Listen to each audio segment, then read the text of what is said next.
Topic लेके आए हैं इटली का एकीकरण। तो सबसे पहले देखिए इटली, ये देखिए आपका यहाँ पर 3 गो राज्य है ना। आपको बतलाए थे 1 2 3 क्या था? चलिए इसका क्या नाम है? सार्डिनिया। ये क्या हो गया? नीस। ये क्या हो गया? सेवाय। ये क्या हो गया? पिडमाउंट। ये क्या हो गया? लोम्बार्डी। ये क्या हो गया? वेनेसिया। ये क्या हो गया? परमा। ये क्या हो गया? मोडेना। ये क्या हो गया? टस्कनी। ये क्या हो गया? पोप। सीधे जमीन में देखा। ये नेपल्स। ये क्या है बाबू? ये क्या हो गया? ये सिसली है। ये सीसी है, ये नकुल पालिस। चलिए ध्यान दीजिए, इतना बड़ा इटली का जो है विखंडीकरण हो गया। विखंडी माने टुकड़ा टुकड़ा हो गया। हुआ क्या कि देखिए ये सार्डिनिया है। ये क्या बाबू? ये क्या है? नीस।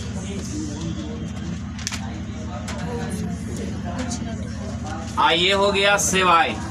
ये इतना जो है इटली के राजा के कब्जे में, इतना भाग इटली के यानी चार्ल्स एल्बर्ट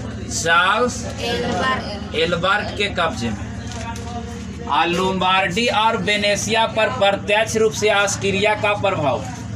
किसका प्रभाव है? चलो इसका नक्शा ऐसे कर देते हैं, ऐसे ऐसे। इसका प्रत्यक्ष रूप से मेटरनी का प्रभाव है। पार्मा हो गया, मोडेना हो गया और टस्कनी हो गया।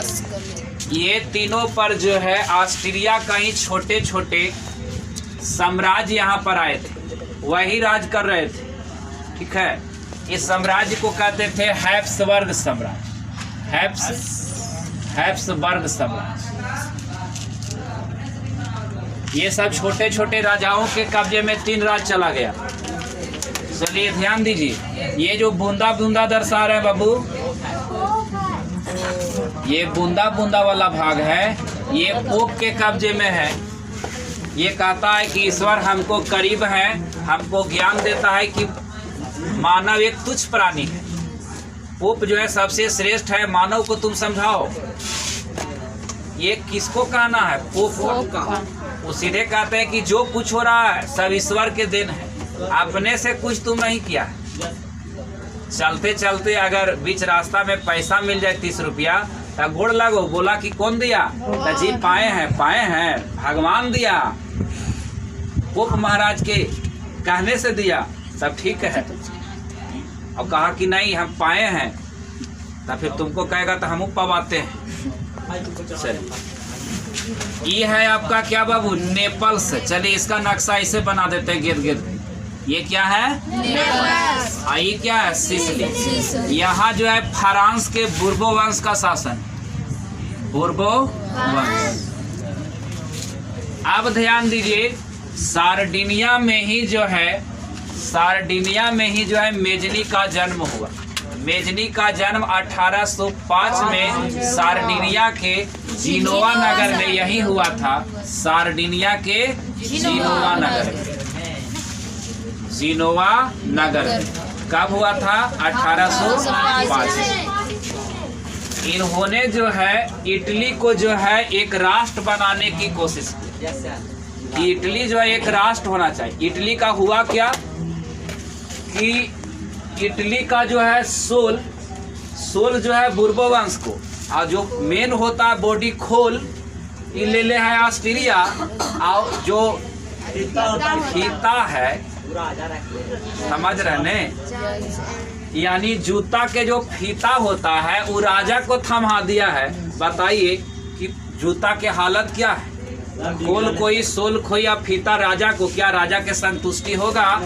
और जहाँ पर चार्ल्स एल्बर्ट रह रहा है वहीं जिनोवा नगर में मेजनी का जन्म है। मेजनी एक आदर्शवादी व्यक्ति, मेजनी क्या है? आदर्शवादी मेजनी। इसमें एक ही काम है कि झूठ का भी नहीं बोलता है ना। जब जब जो है ये यानी चार्ल्स एडवर्ड का जो राज्य है, यानी जब जब जो है मेजनी जैसी ऑस्ट्रिया के कब्जे वाला क्षेत्र पर कब्जा करता है, लड़ाई करता है, तब मेजनी झूठ नहीं बोलने के कारण उन्हें से टांग टूंग के इसको लाता। सब सेना इन्हें से तो जाता कि चलो लड़ना है मारना है उसको, लेकिन उन्हें जो है मेजनी टंगा के आ रहा है। सब करा काम मेजनी की जो है हालत खराब है। लोगों का थोड़ा सा व्यवहारिक होना चाहिए। समय आने पर 4 गो झूठो बोल लो चलेगा। अगर झूठ बोलने से प्राण बचता है तो झूठ बोलना ही अच्छा बात। सच बोल के फांसी पर चढ़ना है नहीं ना। तब मेजनी में यही कमी था, आदर्शवादी था। व्यवहारिक रहता तो कोई बात नहीं। मेजनी जो है काफी प्रयास किया। इन्होंने जो है कार्बोनरी की सदस्यता ग्रहण किया।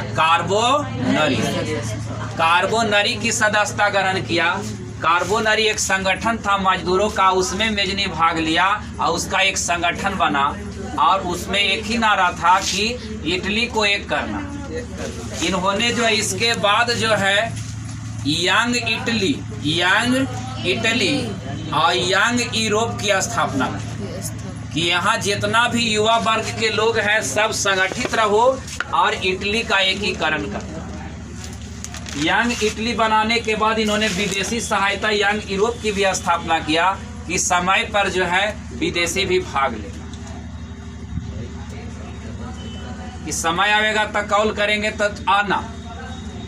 लेकिन इतना प्रयास करने के बावजूद भी मेजनी सफल नहीं हो पाया। लेकिन इटली के एकीकरण की पृष्ठभूमि तैयार कर दी। इसलिए इटली के एकीकरण का मसीहा किसे कहते हैं? तब मेजनी। इटली के एकीकरण का पैगंबर या मसीहा किसे कहते हैं? मेजनी। इटली के एकीकरण के पैगंबर या मसीहा मेजनी। अब जो है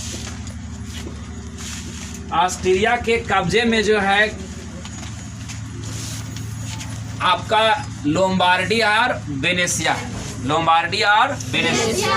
इससे पहले आपको बताए थे कि मेटरनिक ने जो है रूस, पर्सा, इंग्लैंड और ऑस्ट्रिया ये चारों के बीच में चतुराष्ट्रीय संघ की स्थापना किया था और चारों देश के राजाओं का संगठन बना था कि नेपोलियन बोनापार्ट ने जितनी व्यवस्था यहाँ किया है फ्रांस में उसको समाप्त किया जाए। और मेटरनिक का यही मंत्र था, शासन तो करेंगे लेकिन कोई परिवर्तन होने नहीं देंगे। शासन करेंगे, परिवर्तन होने नहीं देंगे।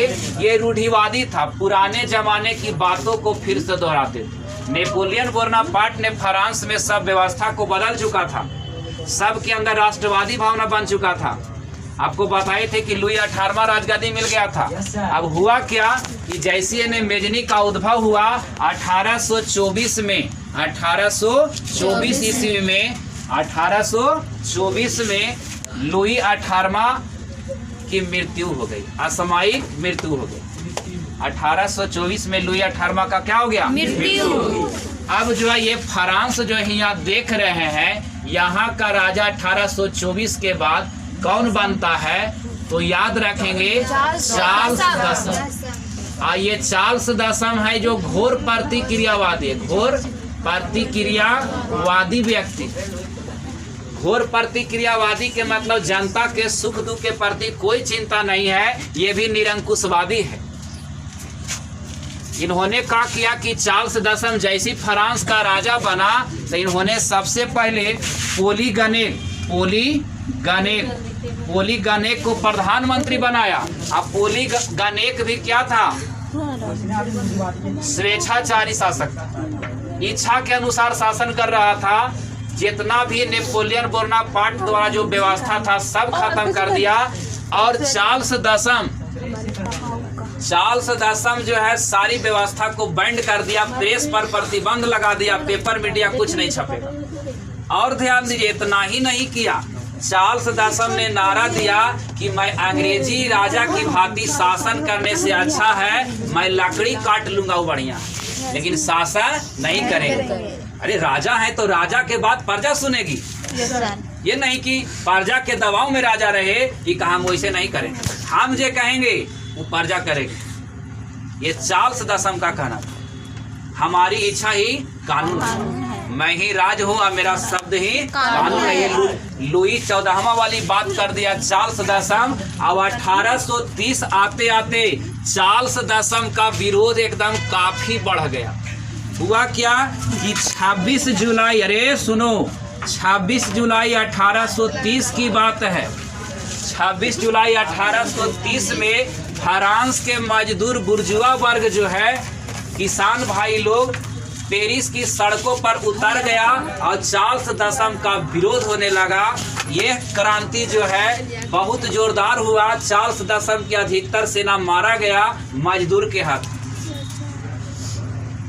मजदूर भी जो है, मजदूर के पास जो हथियार है घोलटा घोलटा के मार रहा है। माने रोडे पर तो 2-3 पटका दो, सेना ही जो है मारा के जा रहा है, जनता कम और सेना ज्यादा मारा है। इतना स्थिति खराब हो गया कि 26 जुलाई 1830 में भयानक क्रांति हुआ। यह क्रांति जो है जुलाई महीना में हुआ। इस क्रांति को हम लोग जुलाई क्रांति के नाम से जानते हैं। 26 जुलाई, 27 जुलाई, 28 जुलाई और 29 जुलाई लगातार 4 दिन वहाँ जुड़ा। इतना घोर प्रतिक्रियावादी वहाँ बढ़ा, मजदूरों का इतना जोरदार जो है विरोध हुआ कि अंत में चार्ल्स दसम 1830 ईस्वी में, ध्यान दो बाबू, चार्ल्स दसम 1830 में अपने पद से इस्तीफा दिया और चार्ल्स दसम इंग्लैंड भागा। कहाँ भागा? इंग्लैंड।